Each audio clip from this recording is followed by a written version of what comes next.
दिल्ली में निगम उपचुनाव का बिगुल बज चुका है।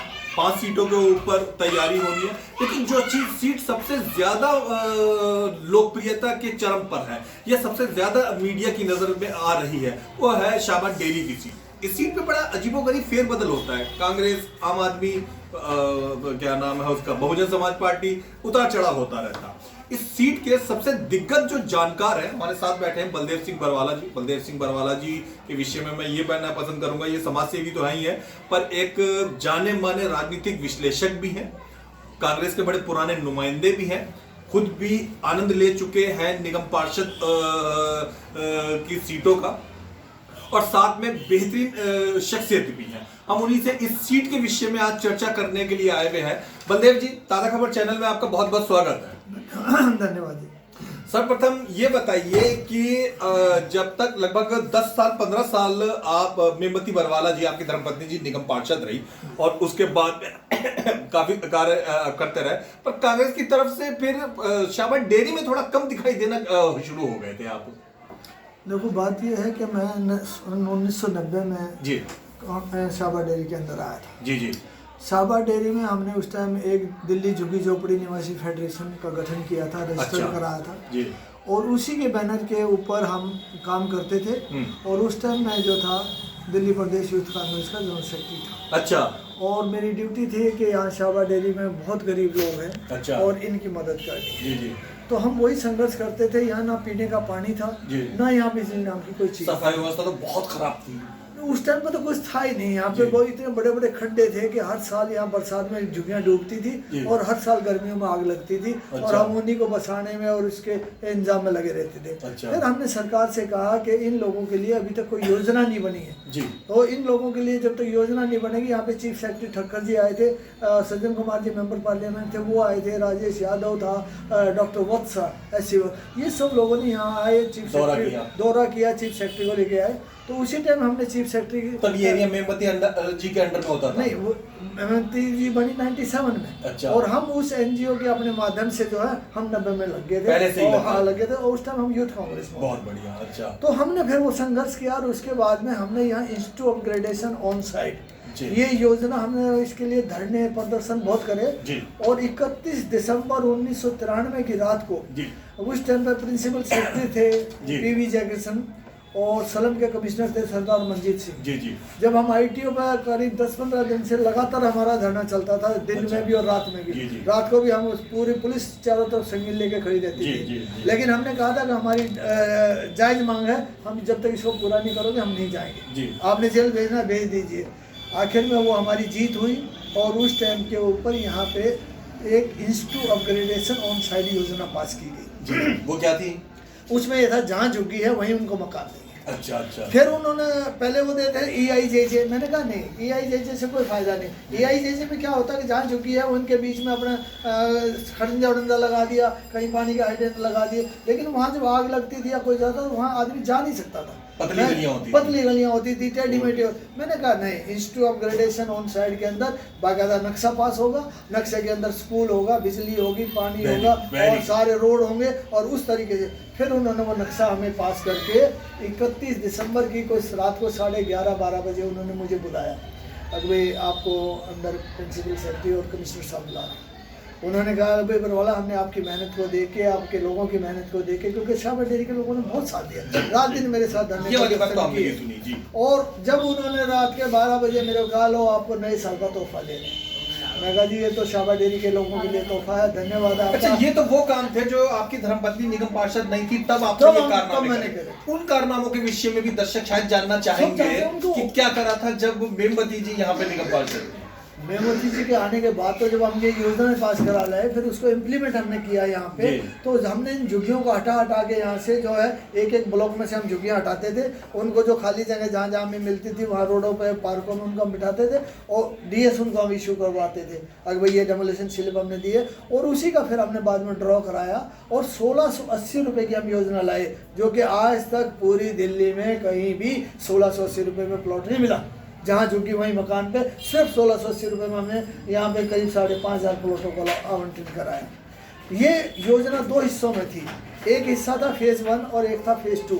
फेज 1 का वो हिस्सा था जिसके अंदर जमीन जो थी एमसीडी के पास थी, और एमसीडी ने उस टाइम पैसा दिया 6 करोड़ रुपया और 5 करोड़ रिजर्व किया फेज 2 के लिए, और उन्होंने कहा कि डीडीए से जैसे हमें एनओसी मिल जाएगी हम फेज 2 का काम फेज 1 के बाद फेज 2 को भी शुरू कर देंगे। बलदेव जी, वर्तमान की बात करें तो ये सीट वो तो बड़ी पुरानी बात हुई जब मेमवती जी यहाँ पे थी, बीजेपी के हाथ में गई, फिर उसके बाद बहुजन समाज पार्टी के हाथ में गई, फिर बहुजन समाज पार्टी वाले विधायक बन गए, आम आदमी पार्टी की उस पर गई, अब आम आदमी का परचम लहरा रहा है। तो ऐसे में आपको लगता है कि अब जो वर्तमान में चुनाव होने वाले हैं तो कांग्रेस यहाँ पे अपनी वापसी कर पाएगी?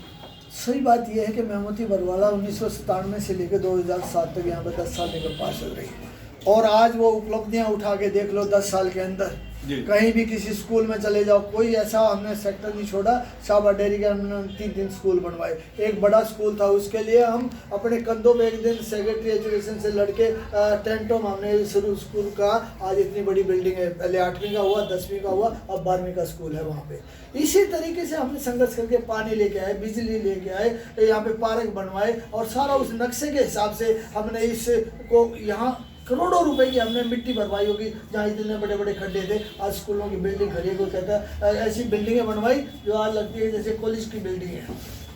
उस चीज़ों को आज भी लोग याद कर रहे हैं कि यार जो 10 साल का मेमवती का पीरियड था, उस टाइम पे जितना हम लोगों को मान सम्मान मिला और विकास मिला, आज वो सब कुछ भूल गए। हमारा बाहर होने का कारण क्या हुआ कि 2007 के अंदर ये सीट एससी कोटे में रिजर्व हो जी, और वो 10 साल रही, उसके अंदर यहाँ लोगों को लगा अब वही वो उसको संतोष भारती को टिकट मिल गया, अब वो इसको जिता के दे जीता, 5 साल उसको भुगता, उसके बाद फिर दोबारा चुनाव, फिर एससी कोटे में सीट चली गई।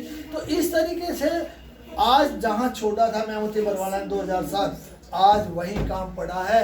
200 प्लॉटों का हमने उस टाइम ड्रा करा था, आज तक 200 प्लॉट खाली पड़े हुए हैं। ये लेटर उनको आज तक कब्जा लेटर नहीं मिला। वो आदमी आज भी बेचारे जो है गलियों में पड़े हैं, नालियों के किनारे पड़े हैं, पार्कों में पड़े हुए हैं। क्या उन लोगों को ये कब्जा दे सकते हैं जो प्लॉट तैयार है उनके? अच्छा, एक रोचक प्रश्न पूछना चाहूंगा।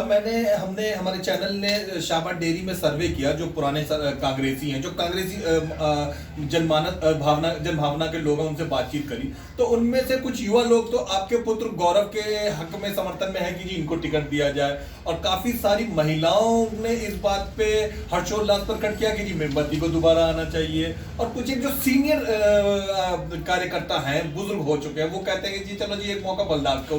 तो आपके तो परिवार में 3 लोग एक तरीके से फूल खिले, गुलशन हो रहा है, आप इनमें से किसको मानते हैं कि हकीकत में दावेदार होना चाहिए? तो सीट ऐसी महिला जनरल थी, तो महिला होने के नाते पार्टी ने उनको ठीक समझा, उनको दिया चुनाव, टिकट दिया, और वो 10 साल जीती। उसके बाद में ये अब जो चुनाव का बाई इलेक्शन का है, ये 1 साल का चुनाव है। अच्छा, हाँ जी। और सबसे बड़ी बात है 1 साल के बाद फिर जनरल चुनाव होना है एमसीडी का। तो इसलिए गौरव जो है वो आज लोगों में यूथ को जोड़ने में लगा हुआ है, और हर घर में जाके उसने अपनी एक पहचान बनाई है और एक यूथ की टीम खड़ी करी है। ये अब पार्टी के ऊपर होगा कि भैया वो यूथ को मौका देना चाहते हैं, या वो मेमवती बरवाला को मौका देना चाहते हैं, या किसी और को देना चाहते हैं। ये पार्टी का डिसीजन होगा, जिसको भी वो टिकट देगी। लेकिन मैं ये आज आपसे दावा करता हूँ कि शाहबाद डेयरी की जनता इतनी तराई में है कि आज उनके घरों के आगे गंदा पानी है, भरे हुए हैं, वो खाना नहीं खा सकते, बदबू में। इतनी सफाई व्यवस्था यहाँ बिगड़ी हुई है कि वो इतने खफा हैं यहाँ आम आदमी पार्टी के लोगों से और बीजेपी से भी। बीजेपी जो है झूठ बोलती है, भ्रष्टाचार इतना मिला रखा है। आज कभी ऐसा हुआ कांग्रेस के राज में आज सफाई कर्मचारियों को या एमसीडी के कर्मचारियों को, टीचरों को सैलरी 15 साल शीला दीक्षित ने कभी ऐसा मौका नहीं आया कि कभी भी किसी आदमी को टाइम पे सैलरी ना मिले। हर आदमी को छोटी मोटी हड़तालें तो हुई, पर वो 2 ही दिन में जो है ना वो उसको समाधान करते थे। आज इन लोगों से कोई समाधान नहीं हो रहा। बीजेपी जो है आम आदमी पार्टी पे आरोप लगा रही है जी हमारे 13,000 करोड़ दे दो। आम आदमी पार्टी कह रही है जी 2500 हजार वो खा गए जो एमसीडी वाले, उसका हिसाब दे दो। मतलब आप ये बताओ कि एमसीडी में 15 साल से बीजेपी क्या किया? बीजेपी ने अपनी उपलब्धि गिनाओ, या यहाँ 6 साल से आम आदमी पार्टी है वो बता देगा हमने शाहबाद डेयरी के लिए काम किया है। यहाँ एक स्कूल पास हुआ, हॉस्पिटल पास है, जमीन पड़ी हुई है, अलॉटमेंट हुई पड़ी है, उसके कागज हैं, आज तक उस पर काम शुरू नहीं करा। ये कह रहे थे हम इतने स्कूल बनाएंगे, इतने हॉस्पिटल बनाएंगे। केजरीवाल ने कभी बनाया कोई स्कूल यहाँ पे हॉस्पिटल? ये स्कूल हमने बनवाया था, खाली उसकी बिल्डिंग जो थी वो खराब होगी, उस बिल्डिंग को इन्होंने बनाया है। लेकिन उन्होंने आज तक कोई भी ऐसा काम नहीं करा। अगर इतनी बड़ी जनता यहाँ पे रहती है कि हॉस्पिटल बनवा दे, जबकि लैंड अलॉटमेंट है। उसके बाद फेज 2 में आज हमारे इतने आदमी बेचारे पड़े हैं जिनके ऊपर की स्कीम पास हुई, आज इतने दिन हो गए, जो 93 में हुई थी, उसके बाद आज तक ये एनओसी नहीं दे पाए। ये दिल्ली सरकार एनओसी क्यों नहीं देती और उनको फेज 2 के लोगों को क्यों नहीं बचाती? एक बात मैं यहाँ और कहना चाहता हूँ, शाबा डेयरी के लोगों की इच्छा है कि भाई जैसे 12.5 मीटर का प्लॉट हमें दिया है 1680 रुपये में, वो हम बनाते हैं 4 मंजिल। हमारा आज परिवार है, हम कल हमारे बच्चे बहू आएंगे तो वो अपने ऊपर रह लेंगे। अब ये कहते हैं कि हम तो 1 कमरे का मकान देंगे, उसमें भी 1,42,000 रुपये मांगते हैं। ये पहले जमा कराओ और वहाँ पे अपनी झुग्गी को तोड़ के दे और उसका सर्टिफिकेट ले आओ। अगर जी हमने अपनी झुग्गी तोड़ दी है तो वो उसके लिए यहाँ की जनता तैयार नहीं है। यहाँ ये कहते हैं जैसे फेज 1 को बसाया गया है, ऐसे ही फेज 2 के अंदर हमें स्कूल भी चाहिए, हमें बरात घर भी चाहिए, हमें प्लॉट चाहिए, हमें पार्क चाहिए, हमें बिजली चाहिए, हमारे को सारी पार्क की सुविधा चाहिए। तो यहाँ की जनता ये चाहती है। और अब जनता को ये लगने लगा कि 14 साल में किसी ने नहीं करा, सिर्फ कांग्रेस के टाइम पे काम। कांग्रेस से मैं पूछना चाहूंगा बलदेव जी, आप कांग्रेस के सिपाही हैं और चुभता हुआ सवाल होगा, लेकिन दिल्ली में इस समय एक भी सीट विधानसभा की किसी कांग्रेस के पास नहीं है। कांग्रेस इस समय दिल्ली में थोड़ा सा उठान पठन के दौर से गुजर रही है। आपको लगता है ये वाली सीट कांग्रेस आसानी से निकाल लेगी इतने जद्दोजहद में? देखो भाई साहब, बात ये है, ये चुनाव के टाइम पर ये जो है ना ऐसे लुभावने से वादे करते हैं, ऐसे लुभावने काम करते हैं बीजेपी के लोग और ये केजरीवाल। और भाई वो लोग बहुत बहकावे में आगे, पता नहीं केजरीवाल क्या करेगा। आज 6 साल के बाद अब लोग समझ गए कि केजरीवाल भी झूठ बोलता है और बीजेपी वाले भी झूठ बोलते हैं। एक दूसरे पर आरोप लगाते हैं, काम की बात क्यों नहीं करते? ये कहाँ विकास गिना दे? अगर 14 साल में इन्होंने कोई डिस्पेंसरी बनाई हो, कोई स्कूल बनाया हो, कोई बरात घर बनाया हो, कोई प्लॉट दिया हो, कब्जे तक नहीं दिए जो ऑलरेडी सैंक्शन है, जिनके ड्रा हुए पड़े पैसे जमा है, उन गरीब लोगों की क्या गलती है? आज मैं कहता हूँ, आज जनता समझ गई, केजरीवाल को भी समझ गई और मोदी को भी समझ गई। और आने वाले चुनाव के अंदर आप देखेंगे यहाँ कांग्रेस का फूल खिलेगा और कांग्रेस यहाँ से विजयी होगी। हम मान भी लें कि गौरव बरवाला जो है वो यहाँ से जीत जाते हैं आपके सुपुत्र, क्या क्या कार्यों पे आप लोग फोकस करेंगे? जनता की इस 1 साल के दरमियान में क्या क्या भलाई के काम करने का आप इरादा रखते हैं? सबसे बड़ी बात है कि आज जो जनता इतनी गंदगी में रह रही है, मेरा पहला काम होगा, अगर यहाँ से मेरे परिवार से कोई भी जीतता है, आता है या कोई भी हो, सबसे पहले मुझे इस सफाई व्यवस्था को ठीक करना। तो आप सबसे पहले यहाँ पे सफाई की तरफ सफाई, जो आज लोग गंद पड़ा हुआ है, जो खाना नहीं खा सकते, जो सब्जी, छोटे छोटे घर हैं, कोई अपना वहाँ गली में रख के अपना खाना बना लेते थे, आज गली में पानी भरा हुआ है। क्या करें, कहाँ खाना बनाए, खा रहे हैं, छोटे छोटे मकान है। पानी और स्ट्रीट लाइट की समस्या भी अभी तक यहाँ पीछा नहीं छोड़ रही है, बहुत गंभीर है, उस पर आप क्या कहेंगे? भाई साहब, सही बात यह है कि यहाँ के किसी भी नुमाइंदे ने चुने हुए हैं, चाहे निगम पार्षद हो चाहे एमएलए हो, कभी ध्यान ही नहीं दिया कि पानी की निकासी कहाँ होगी। वो ये नहीं समझ पा रहे कि इस पानी को लेके कहाँ जाना है।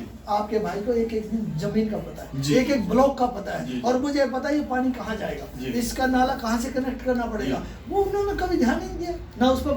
पानी जब जाएगा नहीं ढलान की तरफ, उसको उल्टा ले जाओगे ऊंचाई की तरफ, तो पानी तो वहीं भर के खड़ा होगा। वो इन चीजों को नॉलेज ही नहीं है किसी को कि कोई काम कर पाएगा।